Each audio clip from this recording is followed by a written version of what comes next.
할렐루야. 여러분 콩가루 아시죠? 콩가루가 잘 뭉쳐져요, 안 뭉쳐져요? 안 뭉쳐져. 그래서 떡을 만들 때 떡끼리 달라붙는 것을 방지하기 위해서 콩가루를 묻힙니다. 그죠? 자, 그런데 이 콩가루라는 말을 이렇게 씁니다. 콩가루 집안. 콩가루 집안은 어떤 집안이에요? 가족 간의 사이가 매우 나쁘고 화합이 되지 않아서 가정 불화를 겪는 집안을, 가족을 말합니다. 자, 그러면 이 콩가루 집안이랄 때 이 가정은, 이런 가정은 행복할까요? 행복하지 않을까요? 안 행복하겠죠. 콩가루 집안 잘 될까요? 못 될까요? 못 될 확률이 많아요. 그죠? 자, 그런데 보니까요, 어떤 가족만 콩가루 집안이라고 말할 것이 아니라 교회들도 콩가루 교회가 있더라는 거예요. 어떤 교회 콩가루 교회일까요? 하나님과 성도들의 생각이 다릅니다. 목사와 교우들의 생각이 다릅니다. 각자 다른 말을 하고 다른 일들을 갖다가 추진해 간다고 가는 거예요. 이거는 콩가루 교회죠. 개인적으로 하나님과 나의 관계도 그렇습니다. 하나님을 아버지라고 부르면서 하나님의 생각과 나의 생각이 다르다면 이건 역시 큰 문제라는 거죠. 여러분, 중요한 거는 이거예요. 내 생각이 어떠냐가 중요한 게 아니라 하나님의 생각이 어떤가가 중요하다는 거예요. 하나님의 생각을 알고 하나님의 뜻을 알아서 하나님의 생각과 뜻에 나를 맞추어 갈 때에 비로소 하나님과 나의 관계가 생명의 관계가 되고 기쁨과 감사와 평강 넘치는 관계가 될 수가 있다는 거죠. 그럴 때 비로소 우리가 흔히 말하는 살만 나는 인생이 시작되는 겁니다. 그러면 그런 관계가 어떻게 가능할까? 누구나 믿는 사람이라면 하나님과의 그런 관계를 맺고 싶어 할 겁니다. 그래서 나름 열심히 애쓰고 노력도 합니다. 그런데 여전히 하나님과의 거리가 먼 것 같아요. 왜 이런 문제가 생기죠? 착각 때문이에요. 내가 열심히 뭔가를 하면 될 거다. 안 됩니다, 여러분. 내가 열심히 해서 되는 게 아니라 하나님이 원하시는 것이 무엇인지를 먼저 알고 하나님이 원하시는 바를 행하는 것이 중요하다는 거예요. 사람 관계도 그렇지 않나요? 내가 어떤 사람을 너무너무 좋아해. 그래서 내 모든 혼과 정성을 다들여서 그 사람에게 열심히 사랑을 고백하고 쫓아다녀. 사랑 이루어집니까? 우리는 그걸 전문적 용어로 스토킹이라고 합니다. 감옥 가기 딱 좋은 얘기예요. 정말 상대방과 좋은 관계를 맺고 싶다면 상대방이 무엇을 원하는지 알고 그 원하는 거에 맞춰서 다가갈 때 비로소 관계가 형성된단 말이죠. 하나님과 우리 관계는 마찬가지입니다. 나름 열심히 살아 열심히 신앙적인 행위를 합니다. 근데 하나님과 여전히 거리가 먼 것 같아요. 왜 그럴까?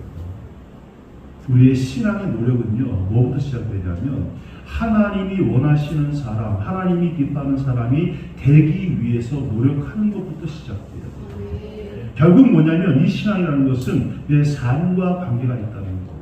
삶이 바뀌지 않으면, 내 행실이 바뀌지 않으면, 하나님께서 좋아할 만한 사람으로 되지 않으면 관계가 회복되지 않는다는 거예요. 이거 중요한 거죠. 그래서 힘들 수도 있습니다. 왜냐하면 내 열정으로 시작하는 것은, 내 열정으로 하는 것은 오히려 재밌고 쉬울 수가 있어요. 근데 하나님이 원하시는 사람으로 나를 바꾸고 맞춰간다는 것은 쉽지 않습니다.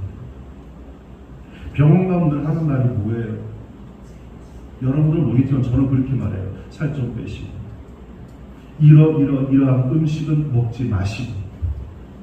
근데 의사가 하는 말은 전부 다 내가 좋아하는 것만 하지 말자. 그러니 내가 마음이 편하면서 불편하겠어. 불편해. 그래서 의사 안 만나고 싶어. 그런데 의사를 만나서 불편한 얘기를 듣고 그 불편한 이야기를 내 삶 속에 옮길 때 뭐가 돼요? 회복의 역사가 있는 거잖아요. 건강해지잖아요. 우리 인생도 마찬가지라는 거예요. 하나님께서 내게 주시는 말씀이 있습니다. 듣기 짜증납니다. 그대로 행하는 것이 싫습니다. 나는 내 나름대로 내가 하는 열심을 가지고 하나님을 만나고 싶은데 하나님 그거 아니라고 하십니다.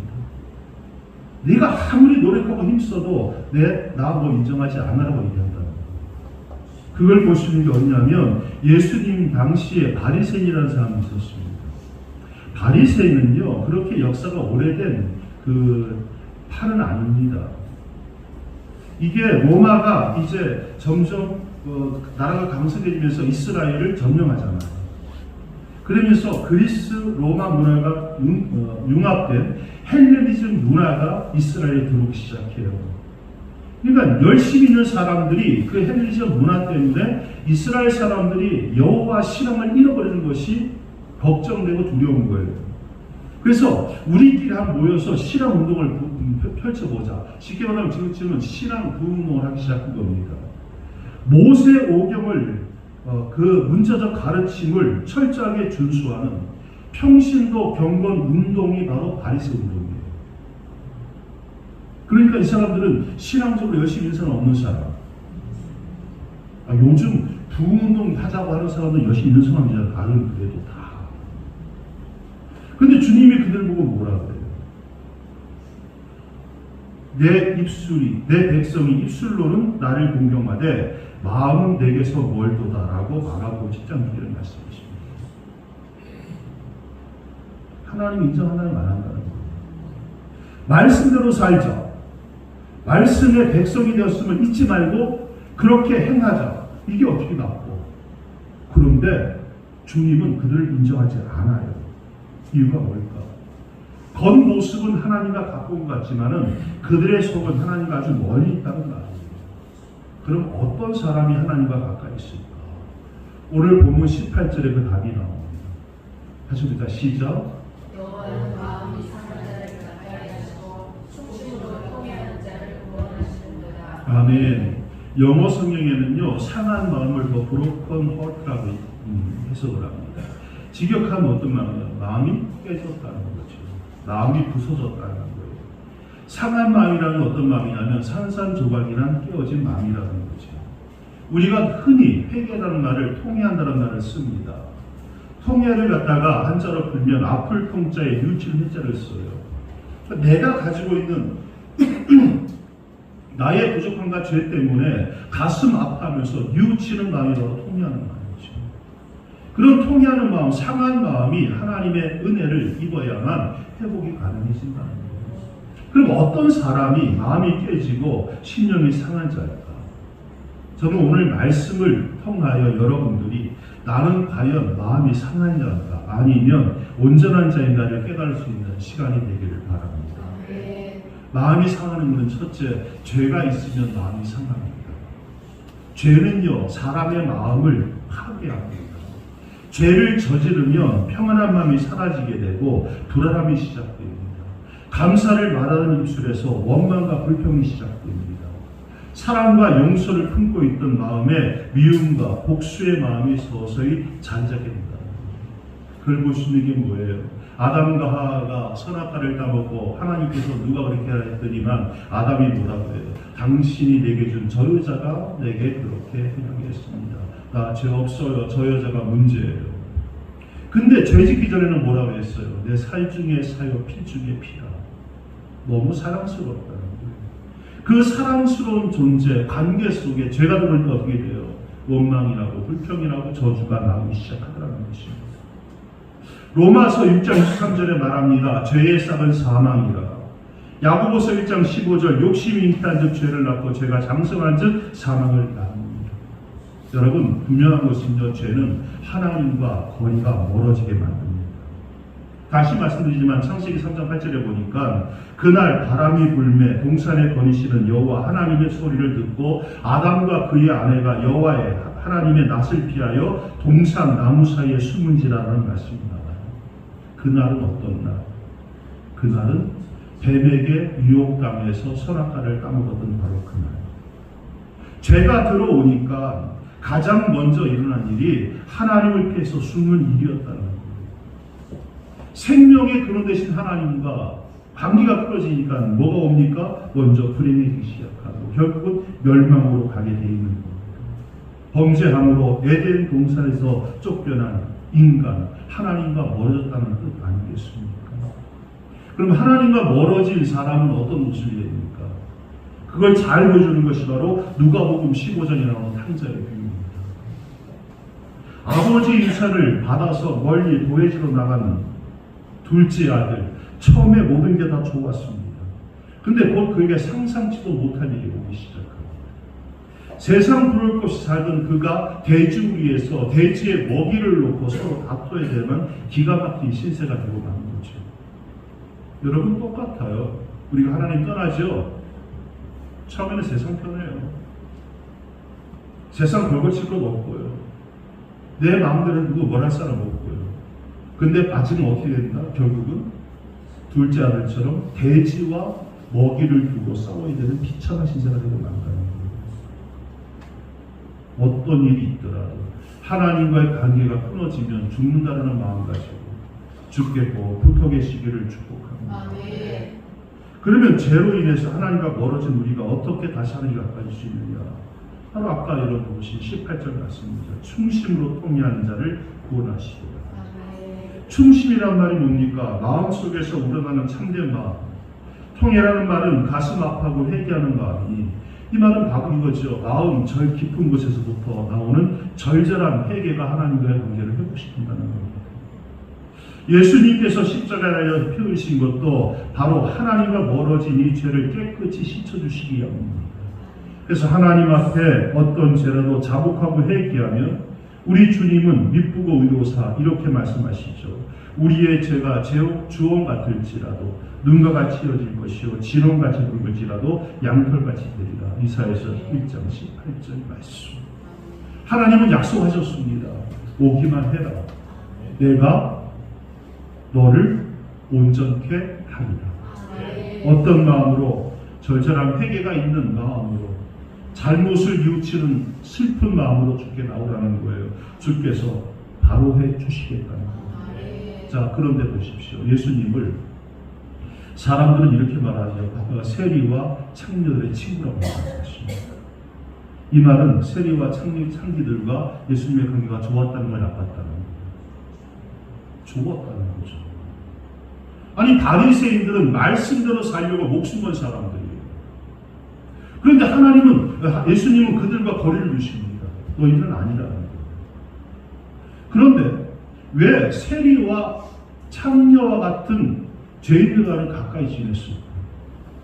이유가 뭘까? 딱 하나예요. 그들의 마음이라는 거죠. 바리새인들은 말씀으로 산다는 것 때문에 마음에 교만함이 있었습니다. 나 정도는 그걸 맞지. 이 정도로 내가 열심히 신앙생활을 하고 있는데 하나님 싫다는 거예요. 교만하는 것 자체가. 왜냐하면 교만 다음에 반드시 따르는 게 뭐냐면 정죄가 따릅니다. 내 교만함에 미치지 못하는 사람을 위해서 손가락질을 합니다. 하나님이 싫어하는 거죠. 여러분 생각해 보십시오. 여러분 자녀 중에 누구 한 사람이 한 두 명 있다 칩시다. 많이 안 나니까요. 큰 녀석이 공부를 잘해. 둘째는 이게 아주 공부가 안 된다 했잖아. 근데 큰애가 처음에는 앉혀놓고는 둘째를 가르쳐놓고는 가르쳐줘. 우리 부모님 그럴 때 마음이 어때요? 그거 못하지. 그런데 형이라고 동생한테 공부 시키니까 얼마나 좋아 보여. 근데 이걸 가만히 보니까 점점 어떻게 되냐면 이렇게 나오는 거지. 이 돌대가리. 이게 이해 안 되나? 이 새끼가 이렇게 나오는 거야. 그러면 부모는 어떨 것 같아요?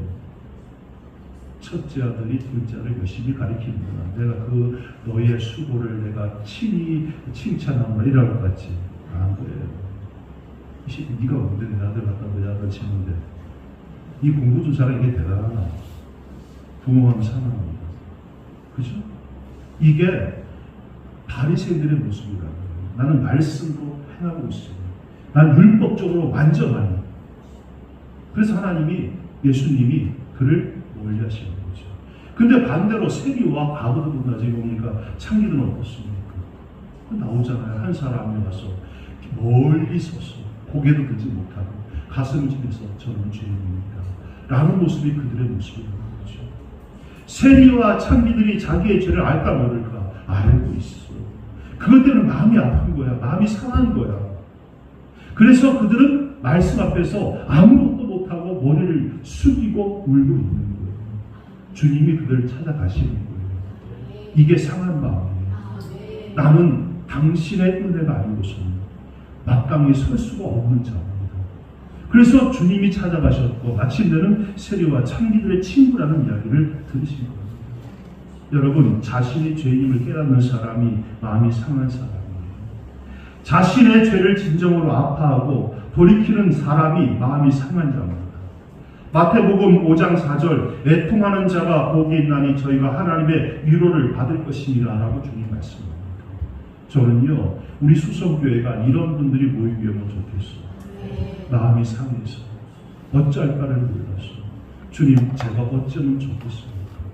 그리고 그런 분들이 모여서 말씀을 통해서 위로받고 상처가 치유되고 새로운 힘을 공급받고 승리하는 자로 다시 세상에서 나갔으면 참 좋겠습니다. 여러분, 마음이 상한 자, 병든 자라고 했습니다. 그래서 또 사람은요, 마음도 그렇지만은 육체가 병들어도 마음이 상하거든요. 그렇죠? 육체의 병이 들면 마음이 약해지고 이래 살아 뭐하라라는 생각이 든다는 거죠. 마음이 상한 겁니다. 신약 성경 사도공사를 보면 예수님께 나온 사람들이 보면 대부분 병든 자들이 나옵니다. 그래서 마태복음 9장 12절 13절에 주님 뭘 하십니까? 건강한 자에게는 의원이 필요 없고 병든 자에게라야 쓸데가 있느니라. 여기 의원이 누구를 말해요? 예수 그리스도. 주님은 누구에게 필요한 사람이라? 병든 자에게 필요한 사람. 여러분, 아파본 적 있잖아요. 병이 아프면요, 마음도 약해지잖아요. 그래서 우리 병든 사람한테 가서 아주 큰 병이 들면 찾아서 먼저 하는 말이 뭐예요? 마음 강하게 먹어. 그렇지, 그런 말 하죠. 마음을 강하게 먹어야 돼. 그래야 이길 수 있어. 그런 말 하잖아요. 마음이 병들면요, 영혼도 병들어. 그런데 그런 질병에 든 마음으로 절망 가운데 있을 때 주님이 찾아오십니다. 요한복음 5장에 보면 베데스다 연못에 얘기를 나와요. 거기에 어떤 역사가 일어나요? 천사가 한 번씩 내려와가지고 물을 이렇게 움직이면 가장 먼저 그 물에 뛰어든 사람은 어떤 병이 걸렸건 다 병 나음을 입습니다. 그래서 천사가 와서 물을 움직일 때까지 기다리는 사람들이 거기에 다 진을 치고 앉아 있는 거예요. 근데 그곳에 주님이 오시는 거죠. 그리고 와서 뭐라고 합니까? 38년 된 병자. 제가 볼 때는 아마 그 병자 거기서 가장 오랫동안 아팠던 분이었을 것 같아요. 그리고 찾아가서 주님이 그에게 묻죠. 네가 낫고자 하느냐? 그러면 우리는 낫고자 하냐면 여기 답이 뭐가 나와야 돼? 예, 혹은 됐습니다. 둘 중에 하나 나와야 되잖아요. 근데 이 38년 병자는 이렇게 말합니다. 주여, 물이 움직일 때에 나를 못에 넣어주는 사람이 없어서 내가 가는 동안에 다른 사람이 먼저 내려갑니다. 이 대답에서 우리가 느끼는 건 이거예요. 이분 38년 동안 병 때문에 간호한 사람도 따라가고 스스로도 그 긴 병에 지치고 고달팠어요. 나도 아무도 돌봐줄 사람이 없고 나는 버림받은 자가 되었습니다 라는 그 상한 마음이 그 말에서 그대로 느껴집니다. 주님 뭐라 말합니까? 아말 따라요. 내 자리를 들고 일어나라. 난 우리 주님 너무 좋아요. 누구처럼 소문이 길지 않아요. 우리 이야기하면 그러잖아. 그래서 결론이 뭔데? 그것만 좀 얘기하자. 주님 다 빼버리고 가장 우리에게 시급한 말씀하십니다. 내 자리를 들고 일어나라. 할렐루야. 그랬더니 38년 된 병자가 그 자리에서 벌떡 일어납니다. 육체의 오랜 병으로 절망과 좌절 가운데 있는 그에게 주님이 찾아오셔서 그를 고쳐주셨습니다. 우리 주님 고치는 분은요, 완벽하십니다. 이거 현대 바로 의료 기술로 고쳤으면 일어나서도 한 1년은 제가 볼 때는 재활치료 받아야 돼. 주님 그런 거 필요 없어. 주님 만나는 순간 인생의 모든 문제가 즉시 완전히 완벽하게 해결될 줄로 믿습니다. 또 마가복음 5장에 보니까 12년 동안 혈루증을 앓은 여인이 나옵니다. 그녀는 예수님의 옷자락이라도 만지면 낫겠다는 절박함으로 나왔고 예수님의 옷을 만지는 순간 그 절박함을 보신 예수님의 능력의 역사함으로 그 병에서 깨끗이 나왔고 고침을 받습니다. 마태복음 8장 17절 우리의 연약한 것을 친히 담당하시고 병을 짊으셨도다 함을 이루려 하십니다. 예수님이 일하시는 게 뭐예요? 결국 목적은 이거라잖아요. 우리의 연약함을 친히 당신이 담당하시고 병을 대신 짊어 주십니다. 우리를 온전케 하는 것이 주님이 일하시는 목적이라고 성경은 말합니다.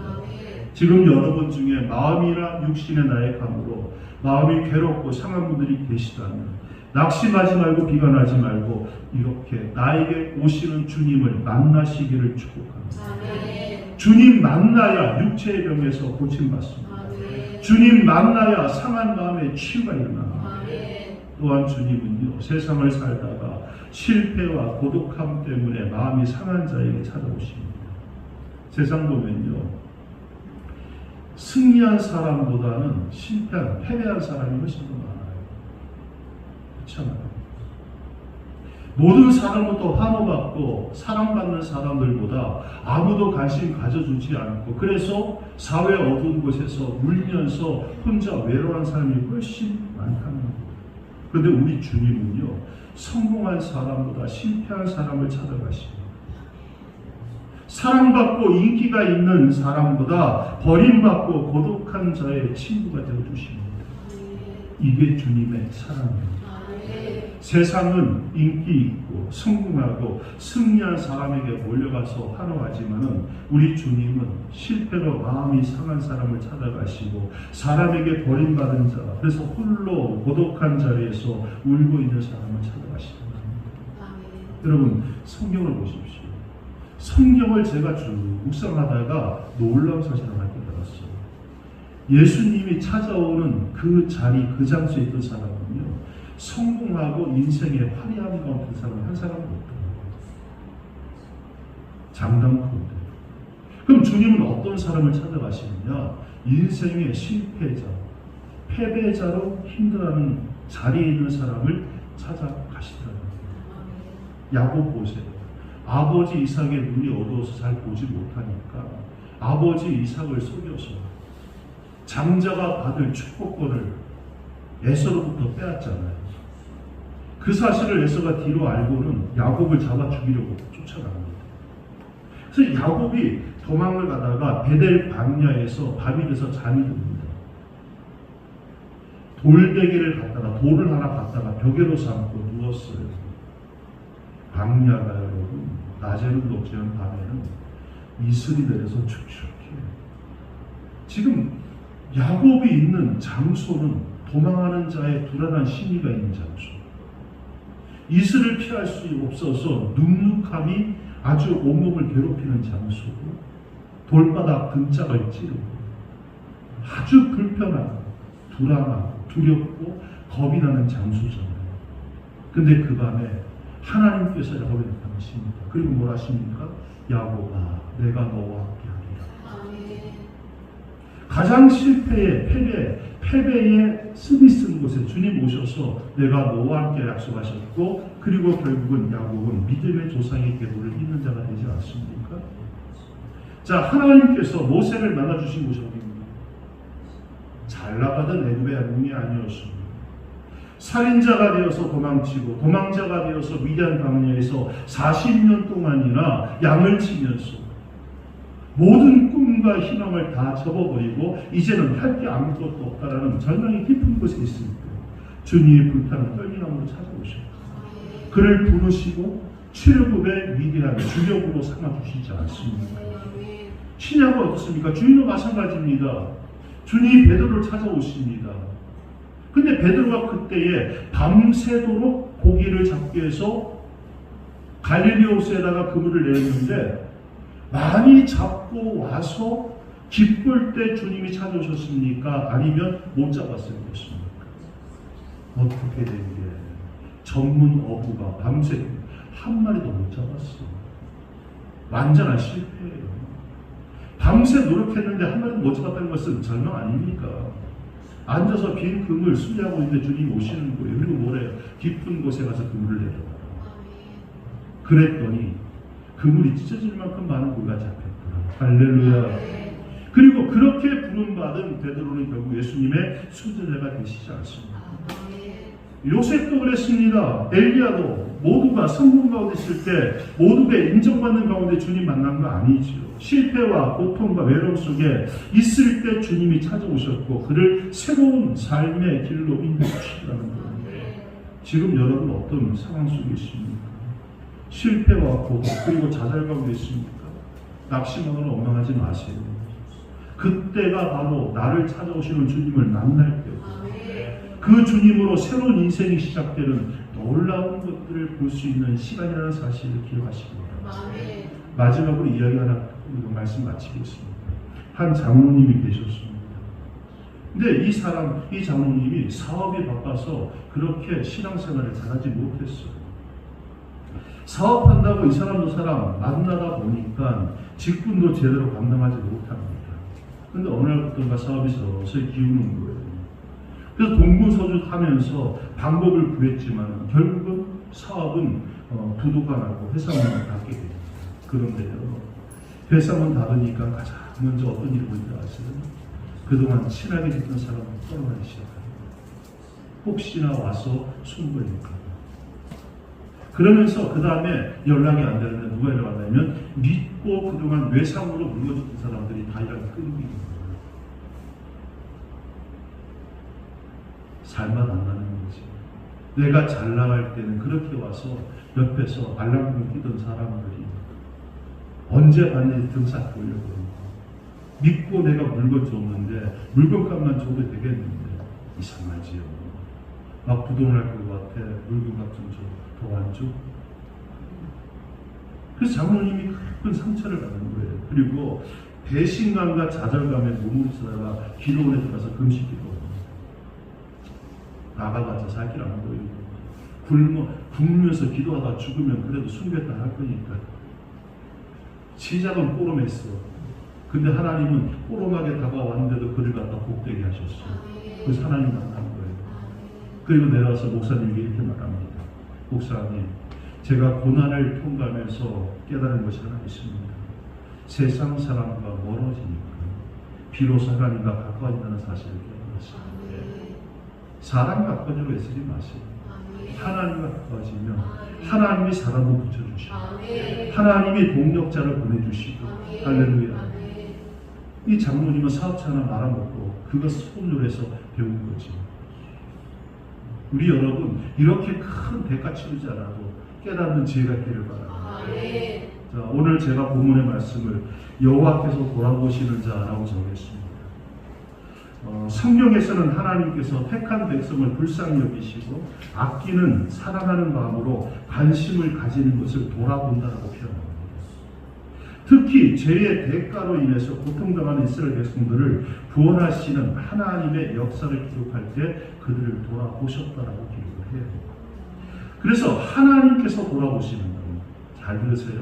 하나님께서 돌아보시는 날은 이스라엘 백성들에게는 구원과 해방의 날이에요.